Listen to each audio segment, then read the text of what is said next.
where people from the different movements now look at each other in a variety of different ways. If you're not in our group, then you're lost, you have deviated.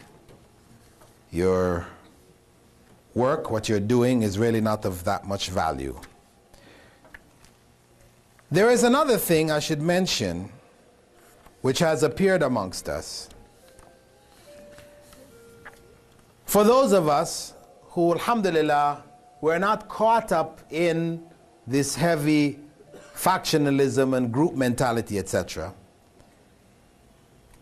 there appeared amongst us another element. Another element which started to test people's aqeedah, their faith. You know, there are certain questions that they would drop on people, and depending on their response, they will now start to put them into certain categories. And when you're put in a category, it means basically you are to be boycotted, avoided, don't have anything to do with these people, you know, because the person may have one incorrect idea, or what you perceive, or what a person perceives to be an incorrect idea. Such and such a person is labeled as a mubtadi', an innovator, a deviant, and we don't want to have anything to do with that person. We break off ties, don't communicate. It's wrong. If I see you communicating with him, okay, you're one of them too. You know. This is another element which has sprung amongst those who have said, okay, we're not going to get involved in the different groups. We want to try to follow the Quran and Sunnah according to the way of the Salaf. You know, this is what we're on. But this other satanic way of thinking has appeared amongst us to split the ranks of the Muslims. And I should mention that among the leading scholars, you know, of our time, who have promoted the concept of following the Quran and the Sunnah according to the way of that early generation we know as the Salaf, Sheikh Nasiruddin al-Albani, he himself prohibited the use of boycotting. Let it be known, he opposed it tooth and nail. He said boycotting should not be used in our times. Yes, early scholars did use it. Where there was a deviant who appeared amongst them, they did boycott such an individual. But this was when Muslims were strong. The Muslim Ummah was strong, so when a deviant appeared amongst them, boycotting and isolating that individual was a means of isolating the problem and dealing with it. But in our times, where most of the people, the vast majority of Muslims, are involved in one form of deviation or another, then if you start to boycott, really what you do is you isolate yourself. So instead of being in a position to convey and to advise, you have cut off relations with a mass of Muslims, and you cannot communicate. You cannot carry the word. So it is counterproductive. It is inappropriate to use these methods today. And I would just like to address, before closing, a particular example from the life of the scholars of the past. And the person I would like to take as the source of the example is the leading scholar of hadith of the past, Imam al-Bukhari. Imam al-Bukhari, Muhammad ibn Ismail al-Bukhari. Imam al-Bukhari, who had over 9,000 students, to whom he narrated his Sahih al-Bukhari.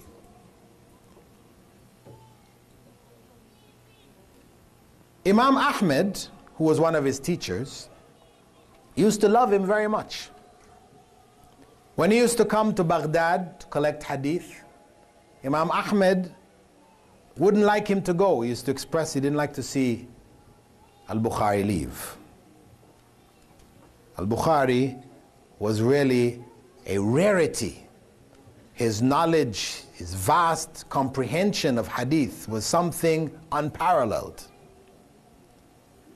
At any rate, Imam Ahmed was caught up in his time in a fitna, in a trial introduced by the Mu'tazilites, right? A philosophical school, rationalist school, that promoted the idea that the Quran was created. This is a whole philosophical argument which developed, and the ruling caliphs of the Abbasid period accepted that idea, and they started to force people to accept this. Imam Ahmed stood firm, and he was really the one who turned the tide against the Mu'tazilites. At any rate, he had made the statement that anyone who says, my recitation of the Quran is created, is a Jahmite. Right.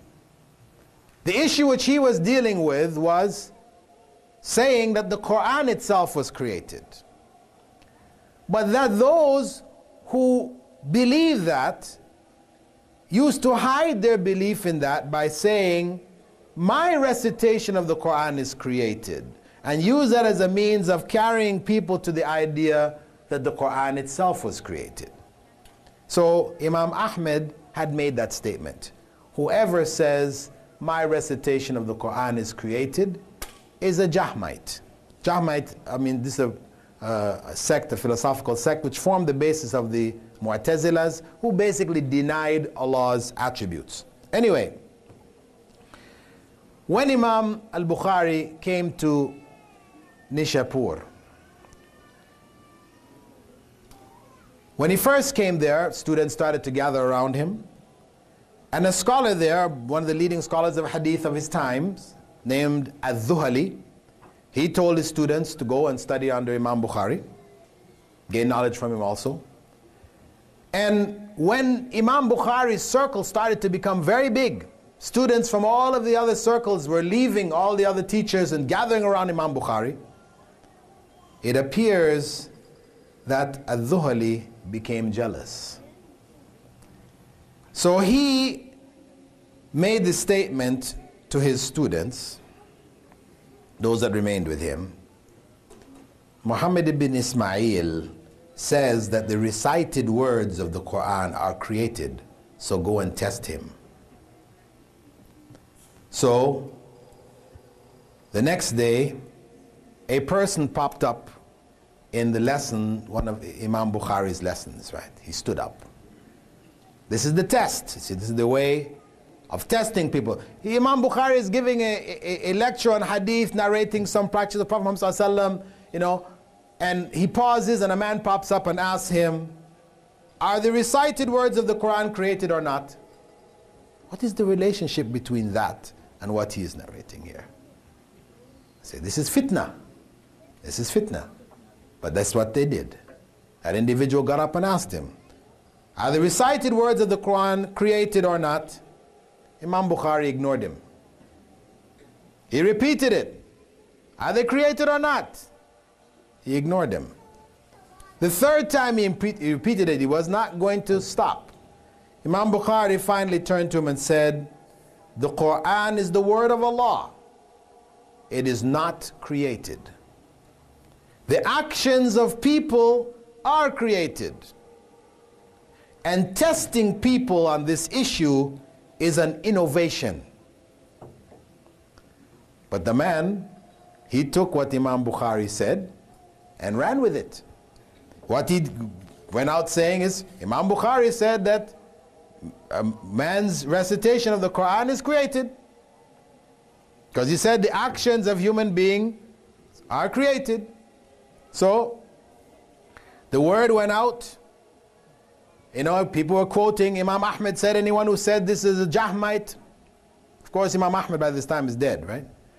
So it's not that Imam Ahmed is saying that about Imam Bukhari, but people are interpreting Imam Ahmed's statements in this way, applying it to Bukhari, and people shunned al-Bukhari. People stopped going to al-Bukhari's classes. And some of his former students came back to him and said to him, will you retract this position so that we can return and become your students again?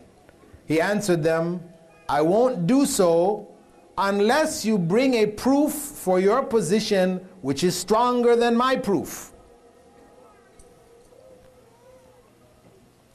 On another occasion, another student came to him and asked him his opinion on the issue, and he said, my son, this is a dismal, blighted issue.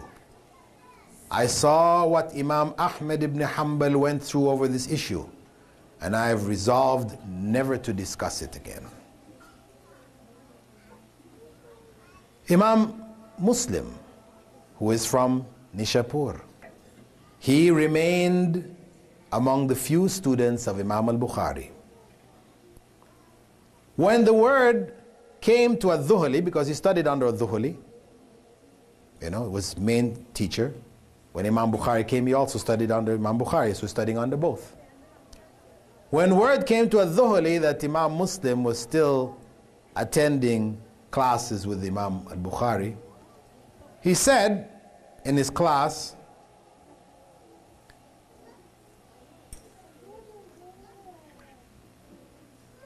whoever sits in Bukhari's lesson cannot sit in mine. Whoever attends the hadith teachings or lessons of Imam Bukhari cannot sit in mine. Imam Muslim stood up immediately. He gathered up all his books, his writings, his pens and stuff, and he walked out of the lecture. He went home, he gathered up a camel load of all of the notes that he had taken from al-Dhuhli, and he sent it to al-Dhuhli's home with a note saying to him that he would never narrate another hadith from the hadith of al-Dhuhli in his Sahih.